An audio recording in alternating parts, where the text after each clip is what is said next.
Boa noite, irmãos. Graça e paz sejam multiplicadas sobre as nossas vidas nesta noite, dando sequência àquela série de mensagens, expondo como os reis de Judá foram apenas sombras do Rei Eterno.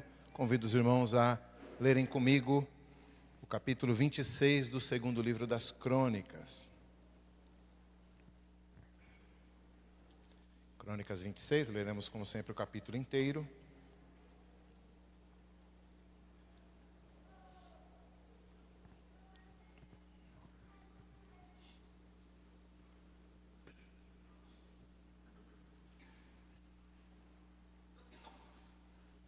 Diz assim a palavra de Deus: todo o povo de Judá tomou a Uzias, que era de 16 anos, e constituiu rei em lugar de Amazias, seu pai. Ele edificou a Elate e a restituiu a Judá, depois que o rei descansou com seus pais. Uzias tinha 16 anos quando começou a reinar, e 52 anos reinou em Jerusalém. Era o nome de sua mãe, Jecolias, de Jerusalém. Ele fez o que era reto perante o Senhor, segundo tudo que fizera Amazias seu pai. Propôs-se a buscar a Deus nos dias de Zacarias, que era sábio nas visões de Deus. Nos dias em que buscou ao Senhor, Deus o fez prosperar. Saiu e guerreou contra os filisteus e quebrou o muro de Gate, o de Jabne e o de Asdod. E edificou cidades no território de Asdod entre os filisteus. Deus o ajudou contra os filisteus e contra os arábios que habitavam em Gurbaal, e contra os meunitas.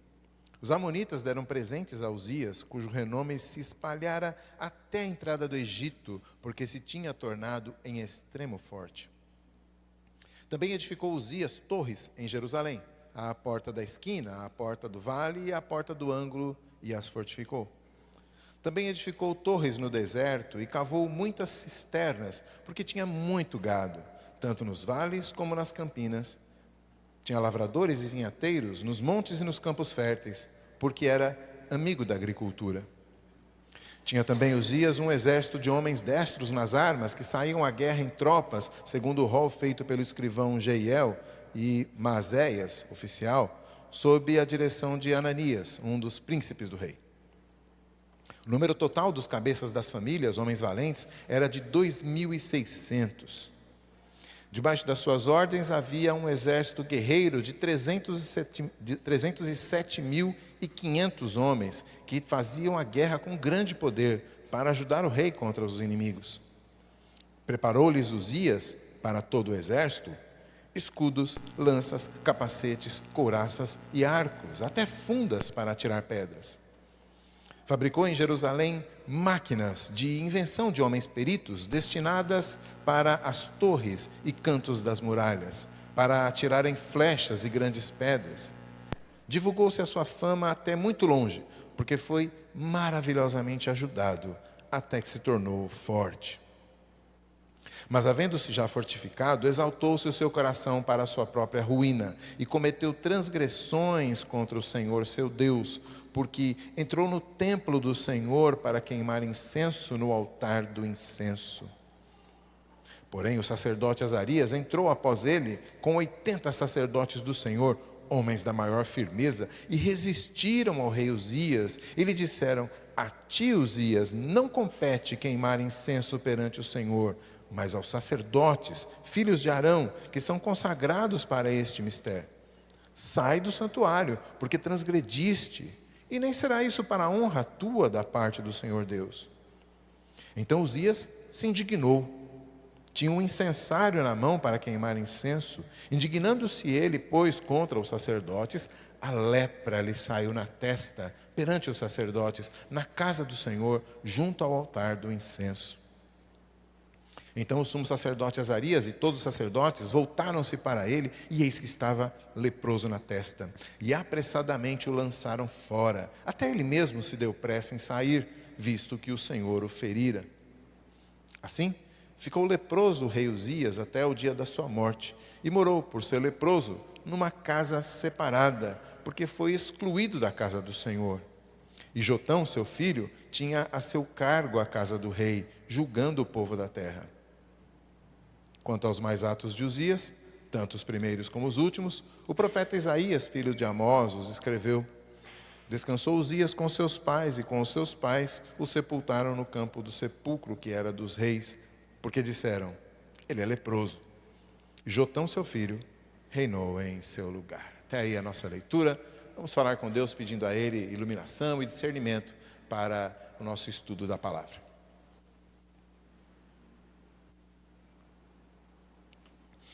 Deus eterno e santo, pedimos ao Senhor, ó Deus, que em nome de Jesus, por meio do Teu Santo Espírito, o Senhor nos ilumine a mente, nos ilumine o coração, nos ilumine os caminhos, ó Deus, para que a Tua palavra possa encontrar em nós corações ávidos de compreender, de crer e de obedecer a Tua palavra.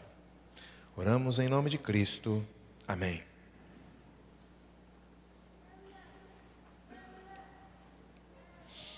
Meus irmãos, o cronista então inicia o seu relato do reinado de Uzias, contando que todo o povo o constituiu rei. Aí no primeiro versículo, né? Parece que a população exerceu algum papel que talvez não fosse tão esperado numa monarquia. Provavelmente porque o rei Amazias, o pai de Uzias, de quem falamos no começo deste mês, Amazias ainda estava vivo quando Uzias foi colocado no trono.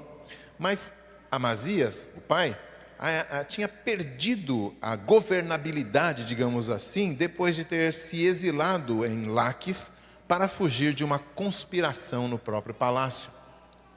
Além disso, a mobilização popular deve ter sido necessária também porque Uzias ainda era um adolescente, como o texto nos diz, versículo 3, 16 anos.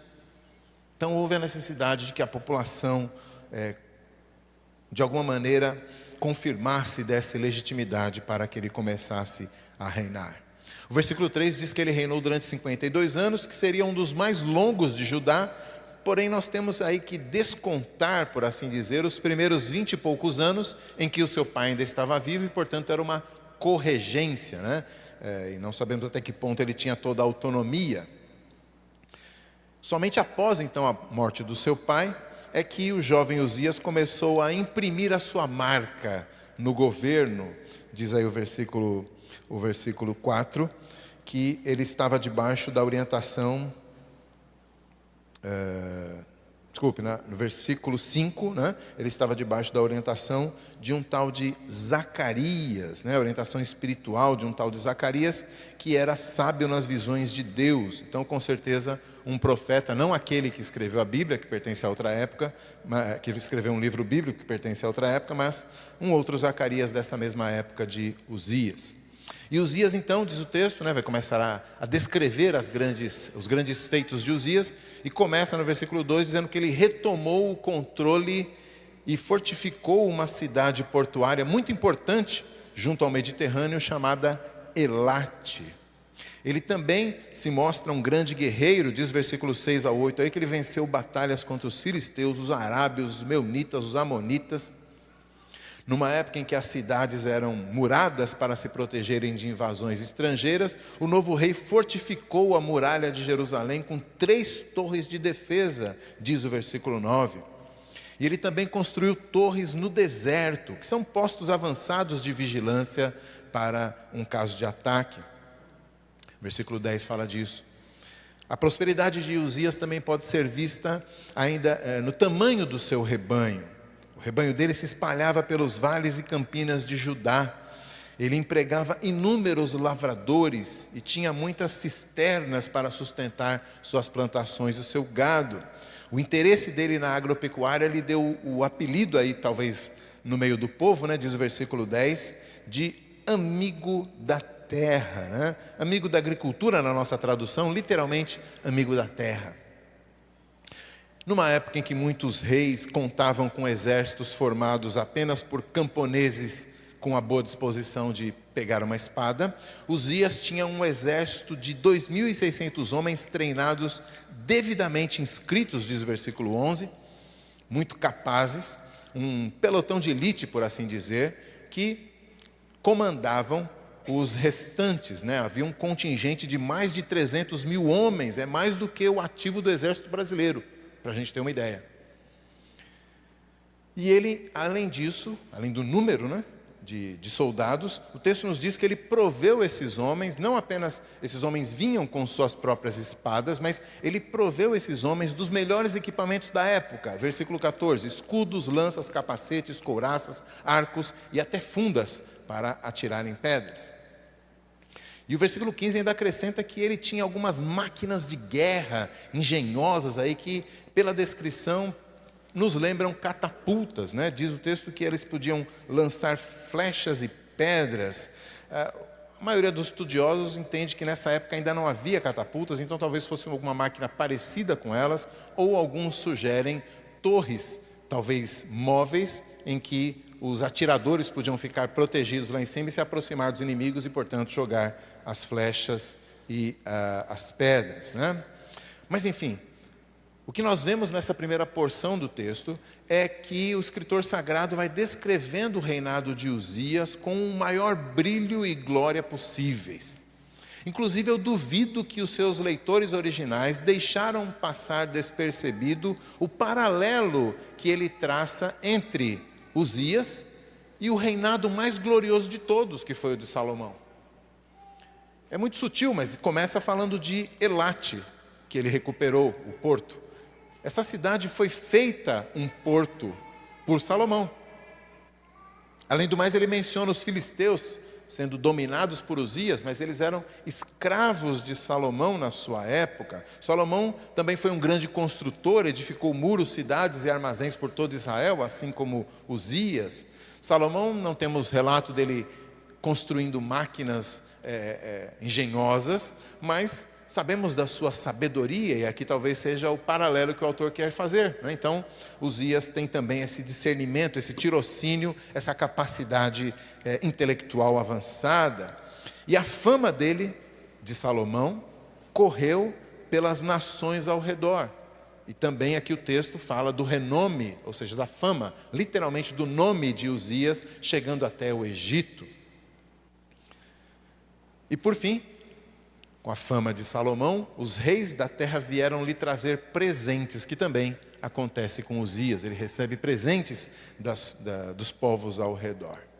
Enfim, o fato é que Uzias se tornou, diz o nosso texto, extremamente poderoso. E o cronista ressalta isso repetidamente, né? No versículo 8, ele fala que tinha se tornado em extremo forte. Depois ele repete isso no versículo 15, né? Até que se tornou forte. Depois no 16, havendo-se já fortificado. Essa repetição pretende que imprimir em nossas mentes realmente essa força de um reino poderoso, glorioso, imparável. Diz lá que o seu renome se espalhou por toda a região e o seu nome se tornou conhecido e ele se tornou de fato famoso. O versículo 8 e o 15 fazem esse apanhado de adjetivos, né? Forte, ajudado, famoso. O 8 e o 15 formam como que uma moldura para toda essa descrição de poder que nós acabamos de ler.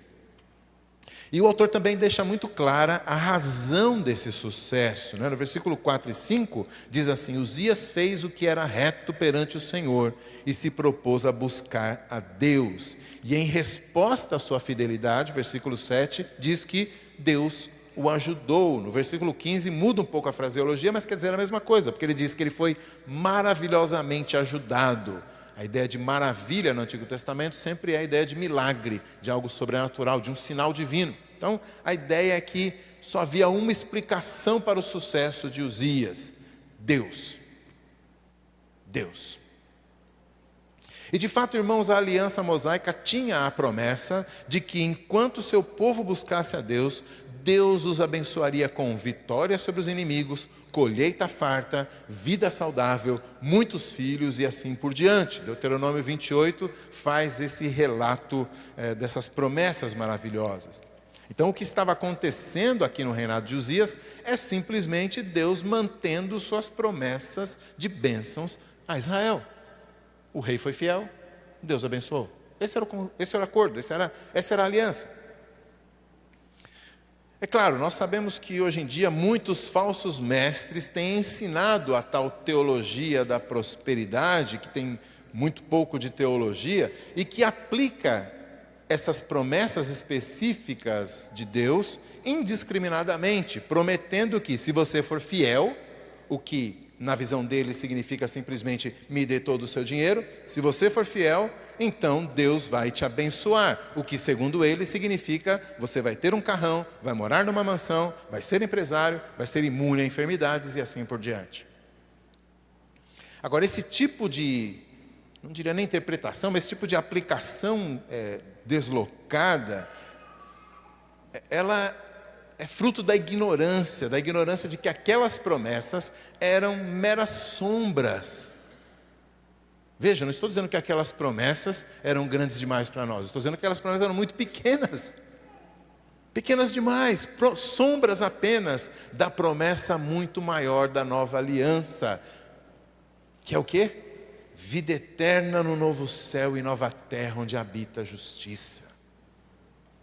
Isso é uma promessa muito maior. Esses falsos mestres transformam o evangelho eterno num bilhete de mega-sena. Contudo, meus irmãos, não podemos deixar que a distorção da verdade que acontece por aí nos impeça de proclamar a verdade de que o Senhor de fato se agrada em ser o nosso ajudador e que nós fazemos bem em buscar a sua face diariamente em oração, com confiança. Na oração do Senhor, por exemplo, em Mateus 6, Jesus nos ensina a pedir a Deus o alimento, o perdão dos pecados, o livramento das tentações, a vitória sobre os males de cada dia. Peçam e obterão. Claro, nossas lutas mais difíceis, mais renhidas, são bem diferentes daquelas batalhas de Uzias. Já que não são mais batalhas contra a carne e o sangue, e sim batalhas espirituais. Reverendo Leandro começou a falar a respeito disso a partir da exposição da carta aos Efésios hoje de manhã. Se você não viu, procure esse vídeo na nossa playlist e continuará falando disso no domingo que vem, mas esse é o fato. Nossas batalhas, assim como as nossas promessas, são mais profundas. Mas também temos a promessa de recebermos toda a armadura de Deus e de sermos fortalecidos no Senhor e na força do seu poder, para ficarmos firmes contra as ciladas do diabo. E quando nós buscamos o Senhor, também somos maravilhosamente ajudados. Não é só Uzias que é maravilhosamente ajudado, não, nós também. E glória seja dada a Deus por ser o nosso ajudador, o nosso auxílio, o nosso escudo e fortaleza no tempo da angústia, porque é isso que Ele é mesmo, Ele se agrada em sê-lo. Contudo, meus irmãos, o cronista não termina o relato do reinado de Uzias lá no seu apogeu. Pelo contrário, ele indica que foi o auge da força de Uzias, da sua fama, do seu poder, foi exatamente o seu auge que o levou à ruína. O versículo 16 marca essa transição, essa dobradiça, né? Subindo até aqui e aqui descendo vertiginosamente. Mas, havendo-se já fortificado, exaltou-se o seu coração para a sua própria ruína. Ele exaltou o seu coração e cometeu transgressões contra o Senhor, justamente porque havia se tornado muito forte. Seus irmãos se lembram as histórias de Joás e Amazias, nas duas últimas exposições, e agora a de Uzias, ou seja, capítulo 24, 25 e 26 de 2 Crônicas. As três histórias formam uma trilogia, para usar uma expressão mais contemporânea. E a unidade temática dessas três histórias, desses três reinados, está em que os três começaram a reinar muito jovens, os três tiveram um início fiel e foram grandemente abençoados, mas os três depois se ensoberbeceram e se rebelaram contra a palavra do Senhor, caindo em pecado e terminando em desgraça. Os três têm a mesma estrutura de vida, digamos assim. Agora, essa repetição temática, meus irmãos, não é porque faltou criatividade ao escritor sagrado, não. Não nos enganemos.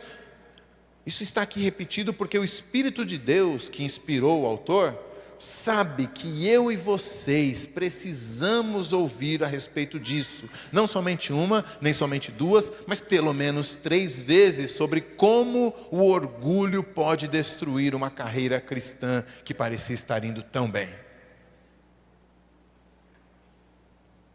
Isso indica, meus irmãos, o quanto nós somos propensos a ignorar os perigos de nos exaltarmos por conta das bênçãos que Deus derrama sobre as nossas vidas, dos perigos de nos afastarmos do próprio abençoador por conta das suas bênçãos.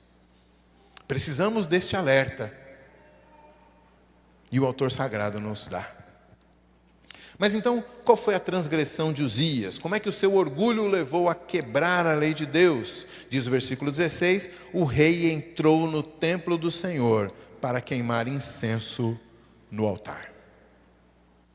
Vejam, meus irmãos, o templo de Israel não era como uma igreja evangélica, uma igreja cristã, com as pessoas entrando e participando da adoração. Não, o povo ficava no pátio. E somente os sacerdotes é que podiam adentrar, digamos assim, a nave principal do templo, que era chamada de lugar santo. Somente os sacerdotes. E era ali, nesse lugar, que ficava o altar do incenso, onde Uzias entrou para, diz o texto, queimar incenso ao Senhor. E aqui o mais crítico, segundo a lei de Moisés, queimar incenso era privilégio exclusivo dos sacerdotes. Nem os levitas faziam isso. Você pode conferir isso depois lá em Êxodo 30. Agora, meus irmãos, acontece que todo esse sistema, todo o sistema sacrificial da lei mosaica tinha um propósito muito claro, um propósito de, ao mesmo tempo, aproximar o homem de Deus, enquanto mostrava a distância entre o homem e Deus. Os dois movimentos. Era o caminho para o homem se aproximar de Deus, mas era a forma de Deus mostrar a distância que teria que ser percorrida. Os pecadores hebreus podiam, de fato, se achegar ao Deus Santo, mas única e exclusivamente por meio do sacerdócio. Apenas os sacerdotes podiam entrar no templo e realizar os rituais de acordo com o que o Senhor havia prescrito. Os atos de purificação, a ornamentação das vestes, a receita do incenso, o toque dos instrumentos, a seleção de animais sem mancha, a aspersão do sangue, cada detalhe, os sacerdotes. E por quê? Porque tudo ali era a pedagogia divina, ensinando ao povo que ninguém pode comparecer perante o Santo de Israel e viver. Ninguém. A não ser que fosse santo também. Assim como o rei Saul, os irmãos certamente se lembram, lá em 1º livro de Samuel, capítulo 13, Saul, o primeiro rei de Israel, perdeu o favor de Deus porque foi fazer um sacrifício. Assim como ele, Uzias, não estava só quebrando o protocolo, atrapalhando a liturgia ou usurpando funções sacerdotais. Ele estava fazendo tudo isso, mas o mais grave, o realmente grave, é que os seus atos transgrediam a própria santidade de Deus. Era isso que Uzias estava fazendo. E, meus irmãos, será que em seu orgulho Uzias pensou que estava acima da lei de Moisés?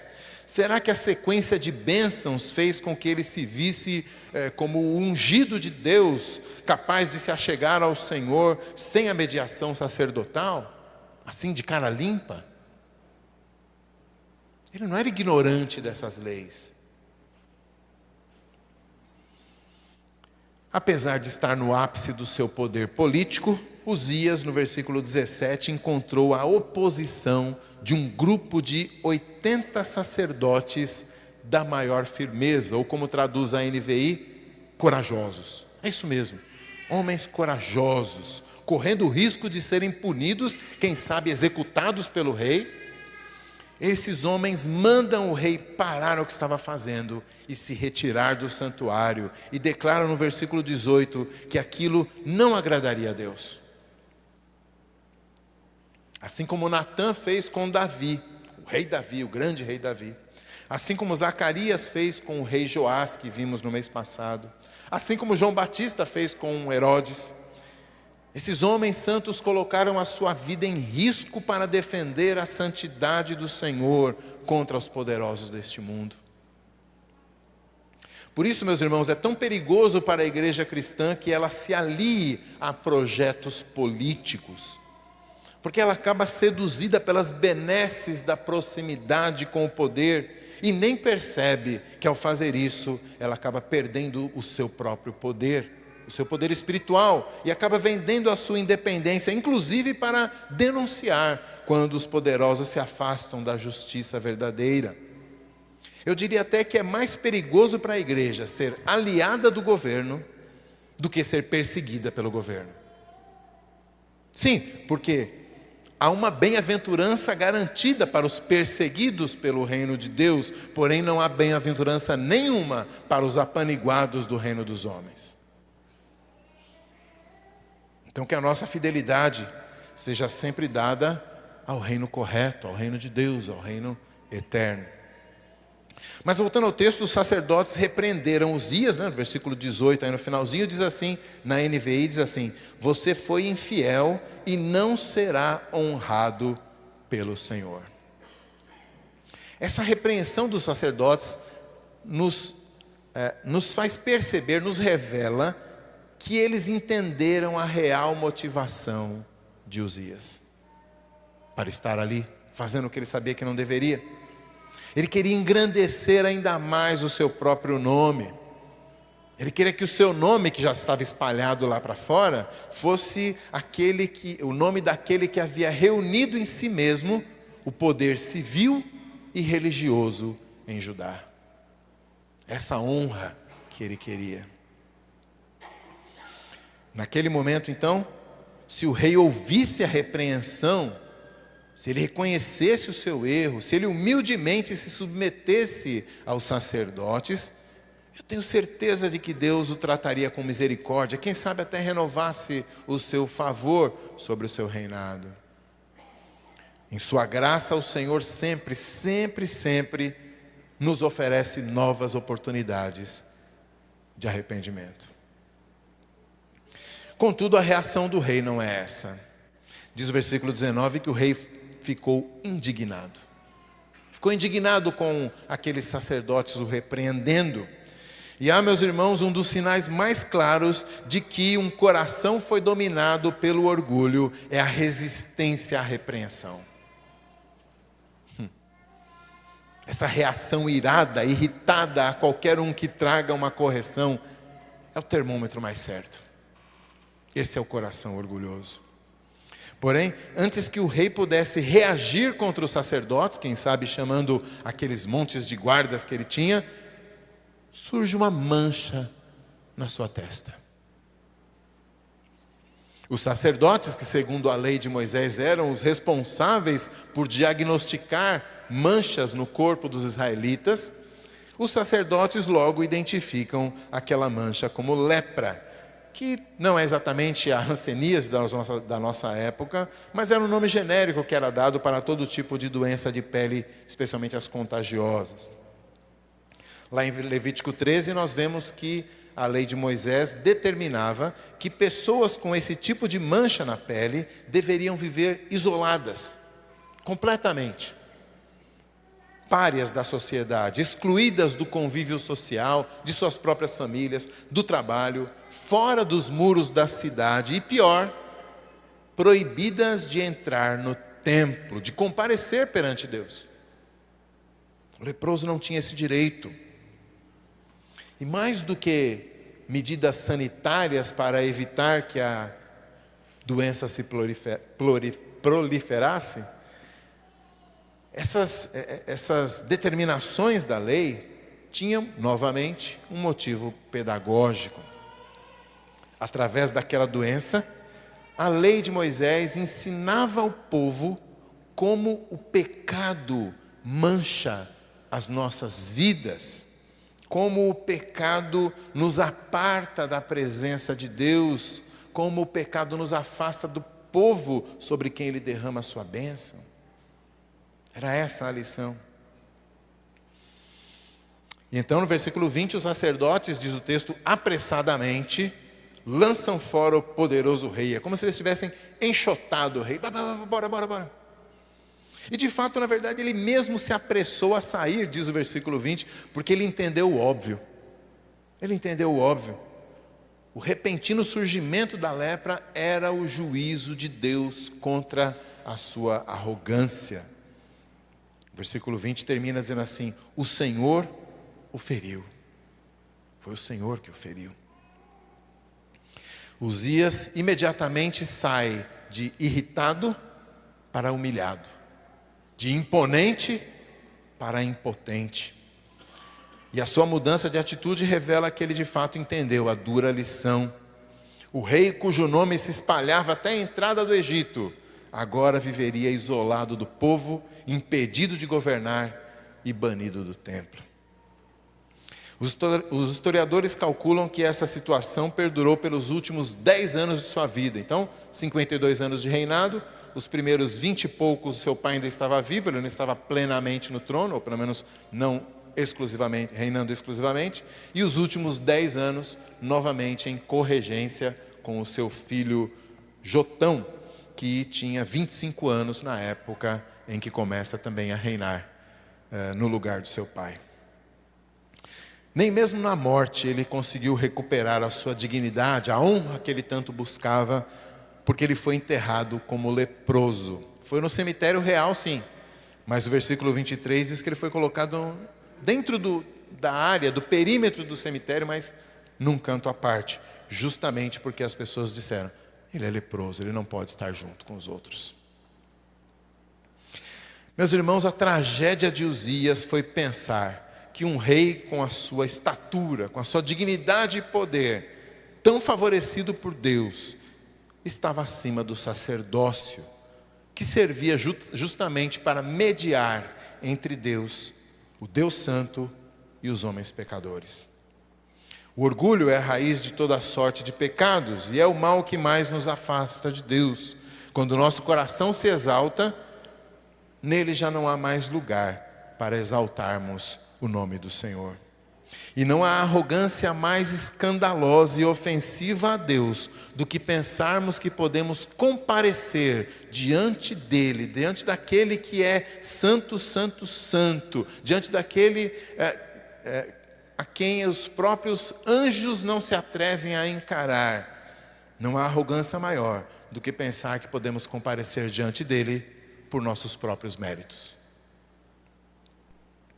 Apresentar as nossas petições e os nossos clamores diante dele por nossos próprios méritos. Clamar pelo seu socorro por nossos próprios méritos. Manter comunhão com ele por nossos próprios méritos. Não há arrogância maior do que essa. E que o Senhor jamais permita que a presunção de Uzias entre em nossos corações também. Ninguém pode permanecer perante o Deus Santíssimo, a não ser aquele que o próprio Deus escolheu e ungiu para si. O Senhor Jesus Cristo. Todo o sistema sacerdotal da antiga aliança é isso, uma sombra da obra de Jesus, apontando para ele e encontrando nele o seu cumprimento. Aliás, Jesus é o sacerdote e o sacrifício a Deus, e a sua morte subiu de fato como um incenso, um aroma agradável a Deus o Pai. Quando nos justifica, nos perdoa, nos recebe em sua família, o Senhor Deus o faz pelos méritos de Cristo. Aquele que morreu, diz Paulo lá em Romanos 8, ou antes, aquele que ressuscitou e está à direita de Deus, intercedendo por nós. E quando apresentamos o nosso clamor e as nossas petições perante o trono da graça de Deus, é exclusivamente por causa da graça de Deus na obra de Cristo em nosso favor. Por causa da sua mediação entre os pecadores e o Deus Santíssimo, é por isso que somos ouvidos. Como ele instruiu aos discípulos em João 14:13, e tudo quando pedirdes em meu nome, isso farei, a fim de que o Pai seja glorificado no Filho, em meu nome. Aliás, como profetizado por Davi no Salmo 110, meus irmãos, Jesus é o único que pôde legitimamente assumir sobre si as funções de rei e de sacerdote, aquilo que Uzias queria fazer. Contudo, ao contrário de Uzias, que foi aclamado rei por todo o povo de Judá, Jesus não. Jesus foi rejeitado pelo povo, condenado, humilhado. Sua coroa era de espinhos, o seu trono uma cruz desonrosa, e o seu túmulo foi do lado de fora da cidade. Mas Deus o levantou da sepultura, fazendo-o vencedor da morte. Uzias edificou muros, torres, cidades, mas o Senhor Jesus edificou uma casa espiritual para o seu Deus e Pai, um santuário que Deus habita por meio do Espírito, no qual somos pedras vivas, sendo Ele mesmo, Cristo, a pedra angular. Foi isso que Ele construiu. Uzias equipou seu exército com armas e máquinas e venceu os povos vizinhos, por isso a sua fama chegou longe. Mas o Cristo ressurreto enviou o seu Espírito para habitar no meio do seu povo, equipando-nos como sua igreja para anunciar o seu nome até os confins da terra, conquistando para ele povos de todo o mundo por meio do Evangelho. Uzias se exaltou perante Deus e por isso foi amaldiçoado com lepra, o que o afastou do seu trono e do seu povo. Já Jesus se humilhou em nosso lugar, até a morte e morte de cruz, fazendo-se maldição para que a bênção de Deus chegasse até nós, os que cremos no seu nome. Por meio dele, por meio de Jesus, nós que estávamos longe, alienados de Deus, fomos aproximados, fomos feitos família de Deus.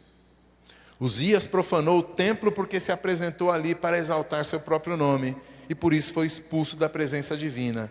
Cristo, ao contrário, foi até o céu, onde compareceu em nosso lugar, exaltado pelo próprio Deus, para ali, à direita de Deus o Pai, interceder em nosso favor e garantir que fôssemos aceitos perante o trono da graça e achássemos graça para socorro em ocasião oportuna. Então, meus irmãos, louvado seja Jesus Cristo, nosso Senhor, o nosso Rei eterno, nosso sumo sacerdote, nosso Salvador.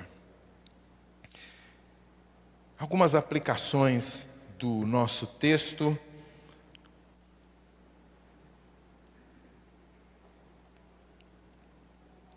Para encerrarmos. A primeira aplicação é para você que tem enveredado pelos caminhos, receitas e técnicas propostas pelas religiões e filosofias deste mundo para se chegar até Deus. E talvez você até esteja sendo bem intencionado, esteja buscando com sinceridade, mas entenda isso. Todas essas arrogantes tentativas humanas são abominação para Deus e merecem a sua reprovação e a sua ira eternas. Jesus não estava brincando ou exagerando quando declarou lá em João 14,6: eu sou o caminho, a verdade e a vida, ninguém vem ao Pai a não ser por mim. E é uma questão de lógica, se somente Ele é o caminho ao Pai, então todos os outros caminhos do mundo e dos homens conduzem somente ao inferno. Então, se você tem buscado esses caminhos, arrependa-se e creia no Evangelho. Também uma aplicação para você que já passou da meia-idade. Nós não podemos deixar de notar que Uzias já é o terceiro rei que nós estudamos, que serviu ao Senhor fielmente na sua adolescência e juventude, e que somente na sua fase mais madura agiu como um tolo. Curioso, não é? Nós esperaríamos, e esse é o ideal bíblico mesmo, nós esperaríamos que a idade trouxesse junto consigo a sabedoria, o bom senso, a firmeza. Contudo, o pecado não é etarista, né? O pecado não vê idade, não faz discriminação.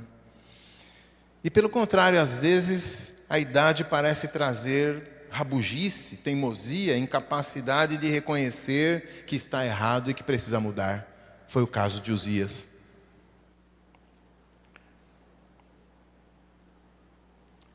Então, parece que acumular anos de vida ou de igreja não substitui cultivar o fruto do Espírito.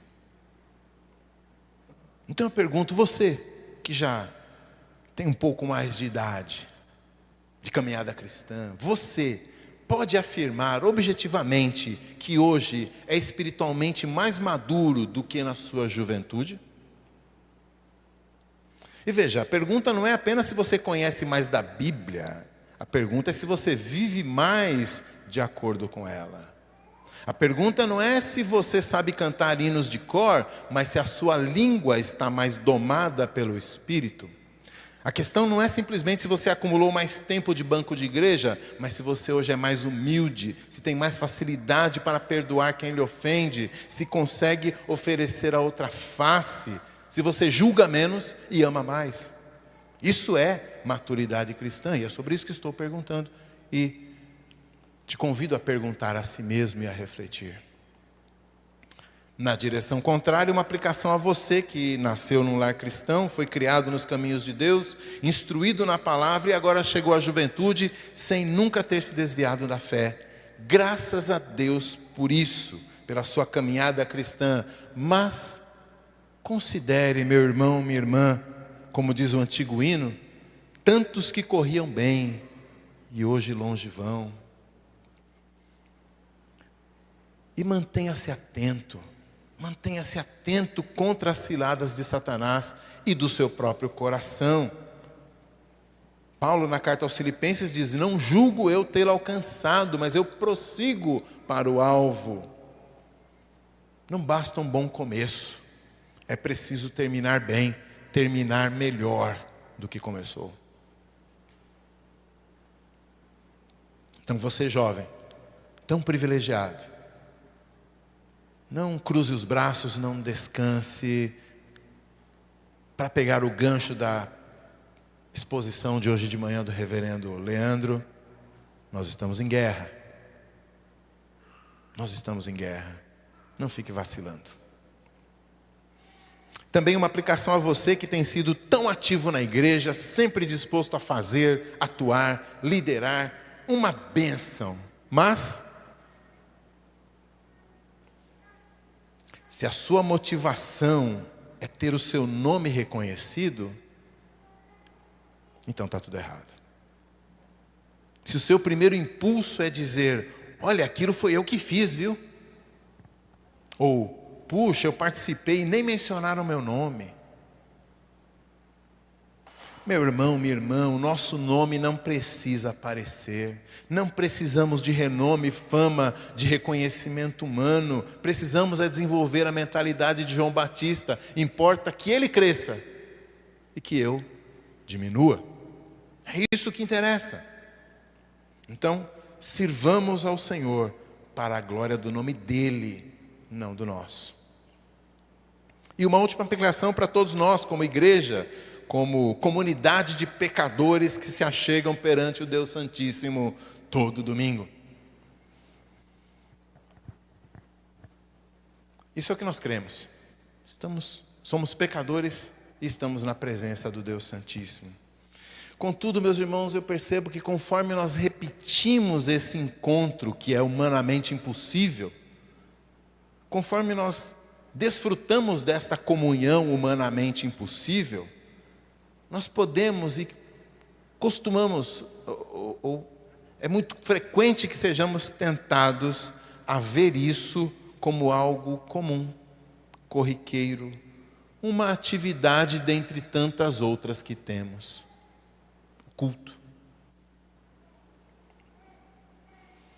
Não permita que isso aconteça. Não permita que isso aconteça. Guarde o seu coração para que isso não aconteça. E faça isso da seguinte maneira: medite no fato de que cada vez que nos aproximamos de Deus, é única e exclusivamente por causa do nosso mediador.